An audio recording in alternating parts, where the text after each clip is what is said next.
покажа нови книги и още няколко неща. Всъщност основно са книги. Надявам се видеото да ви бъде приятно и релаксиращо.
понеже аз съм в блока, съседите под мен, дори когато пуснат водата да мият чини или някой кашля или вратите им скърцат, да кажем, това се чува и е супер дразнещо, особено когато съм и със слушалки. И когато снимам видео, просто всички супер много ме дразнят, всички около мен, които издават някакъв шум, супер много ме изнервят, наистина ви казвам. Просто защото ми провалят видеото. Те не са виновни, защото нямат представа какво аз правя в този момент. Наясно съм, но това не пречи да се изнервиш. Особено ако трябва да чакаш до 2 сутринта и вече заспиваш. Случвало ми се. Снимах едно такова видео. Във видеото не си личи, че съм много изморена, може и да си личи. Но се бях и изнервила доста, но когато започнах да снимам, се успокоих. Това е хубавото, че снимането ме успокоява като цяло. Така, много се отклоних да ви се оплаквам. Така, следващата книга е ето тази. Боже, дори не съм я разопаковала. Забравила съм. Мислех си да я разопаковам, за да ви я покажа и вътре не съм забравила. Тя е трилър.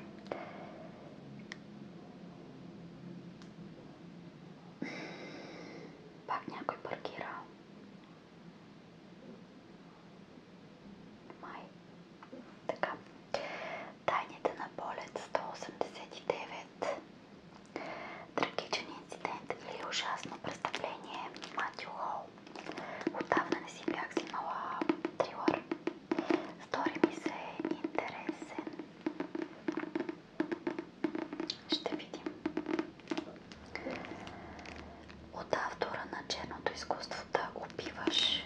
Не съм чела нищо на този автор до сега. Който е чел някои от тези книги, които ви показвам, може да даде отзиви и да каже дали си заслужават, въпреки че вече съм ги купила така или иначе.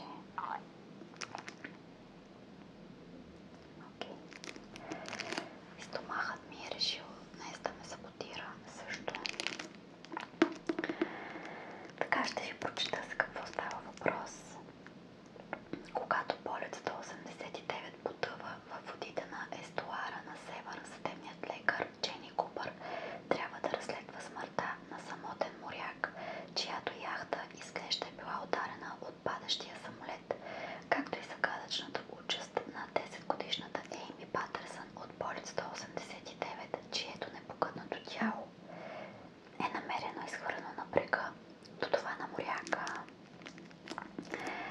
започва мащабна и много потайна операция за откриване на останките, а Джени започва да задава въпроси, на които официалното разследване не иска да отговори. Как подобен високотехнологичен самолет, на практика неподатлив на човешка грешка, може да падне от небето? Какво свърза влиятелните пътници, озовали се заедно на злополучния полет? И как Ейми Патърсън е оцеляла при катастрофата, само за да загине часове по-късно? Ами отново трябваше да спра видеото. Днес явно всички са решили да ме саботират. Ето, точно го пуснах и отново коли. Ще се опитам да спася спокойствие. Надявам се и вие. И видеото да ви бъде релаксиращо и приятно. Въпреки че се опитват да ми саботират постоянно. Така, тук те бях стигнала. Под натиска на съсипаната от мъка майка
неща.